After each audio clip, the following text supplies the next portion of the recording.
नमस्कार शेतकरी मित्रांनो. मागच्या व्हिडिओमध्ये आपण धाराशिव जिल्ह्याच्या पेंडिंग पीक विम्यासंदर्भात माहिती आपण पाहिली होती.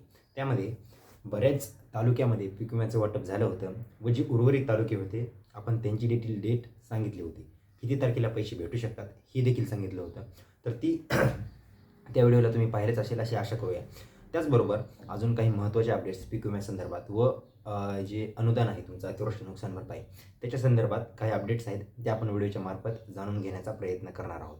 तर त्यामध्ये महत्त्वाचं झालं पाहायला गेलं तर परभणी, हिंगोली व मराठवाड्यातले मेन जिल्हे आहेत.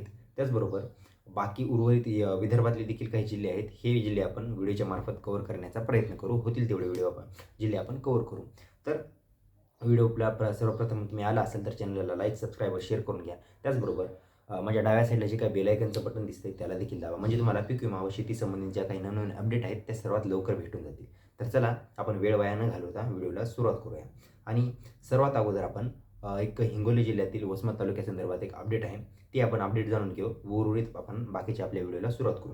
तर बघा, वसमत तालुक्यामध्ये अद्याप EKYC न केल्याने जे प्राप्त झाले नाही अशा शेतकऱ्यांची एकूण संख्या 3092 इतकी आहे. म्हणजे या एवढ्या शेतकऱ्यांना पीक विमा अनुदान भेटलेलं नाही.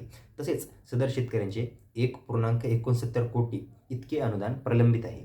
आणि त्यामुळे सर्व प्रलंबित शेतकरी यांची EKYC करून घेण्यासाठी कॅम्प व सर्व CSC केंद्रावर आणि ग्रामपंचायत स्तरावर आयोजित केलेलं आहे. हे वसमत तालुक्याच्या स्पेशल शेतकऱ्यांसाठी. त्याचबरोबर बाकी जिल्ह्याचे कोणी असाल बाकी तर तुम्ही व्हिडिओला थोडं स्किप देखील करू शकता. ही वसमतची माहिती 2 मिनिटं सांगतोय मी.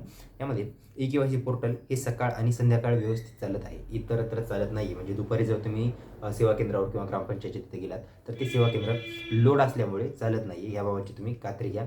होईल तेवढं सकाळी लवकर जाण्याचा प्रयत्न करा 12 वाजण्याच्या अगोदर किंवा संध्याकाळी 4 नंतर. त्याचबरोबर हे कृपया सकाळी लवकर जा. आणि प्रलंबित EKYC शेतकरी यांची यादी लवकरच आता आपल्याजवळ येणार आहे. म्हणजे आपल्या एक ग्रुप आहे आपला शेतकऱ्यांचा त्याच्यावर देखील टाकणार आहे. जर ग्रुपमध्ये जॉईन झालं नसाल तर मी लवकर तुम्हाला डिस्क्रिप्शनमध्ये त्यांची लिंक देखील देईल. तुम्ही तिथे जाऊन जॉईन होऊ शकता. त्याचबरोबर ही तहसीलदार वसमत यांच्यातर्फे आलेली अपडेट आहे. बघा, त्याचबरोबर बाकी जिल्हे जेवढे आहेत, कळमनुरी असेल, त्याचबरोबर औंढा नागनाथ असेल, अजून हिंगोली असेल व हिंगोलीच्या आसपासचा परिसर असेल, त्यामध्ये सावरखेड असेल, ह्या भागात अनुदानाचं वाटप झालेलं आहे. त्या भागातून तुम्ही असाल तर नक्कीच तुम्हाला या योजनेचा लाभ भेटला असेल अशी अपेक्षा करूया. जर नसाल तर लवकरच ह्या कॅटेगरीमध्ये तुम्ही जर नसाल म्हणजे EKYC कंप्लीट केलेली नसेल तर तुम्हाला लाभ भेटणार नाही आहे. तर चला ही जाणून घेतली आपण वसमत तालुक्याची अपडेट.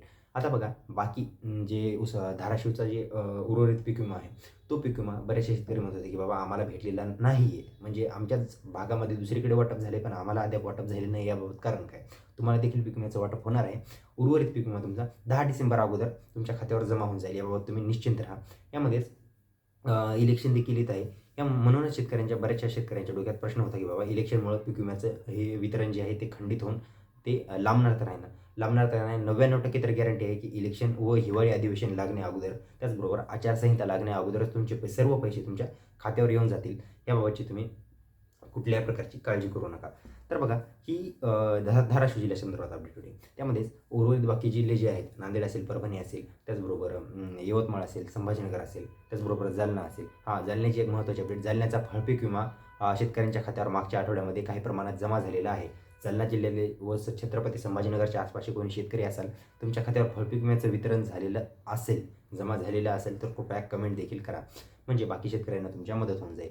त्याचबरोबर ह्यामध्ये फळपीक विम्याच्या संदर्भात सिंधुदुर्ग व नाशिक जिल्हे देखील आहे.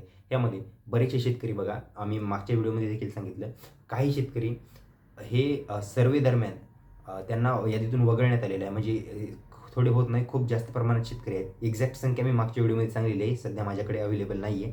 तर ते शेतकरी सर्वे दरम्यान ते फेल झालेले आहे. सर्वे म्हणजे केल्यानंतर काही शेतकऱ्यांनी बघा जे त्यांच्या बागाचं क्षेत्र होतं ते बागांचे क्षेत्र जेवढं म्हणजे एक्झॅक्टली त्यांचं जेवढं बागांचं क्षेत्र होतं त्याच्यापेक्षा त्यांनी जास्त क्लेम केले होते. अशा शेतकऱ्यांना सर्वेच्या नंतर यादीतून वगळण्यात आलेलं आहे.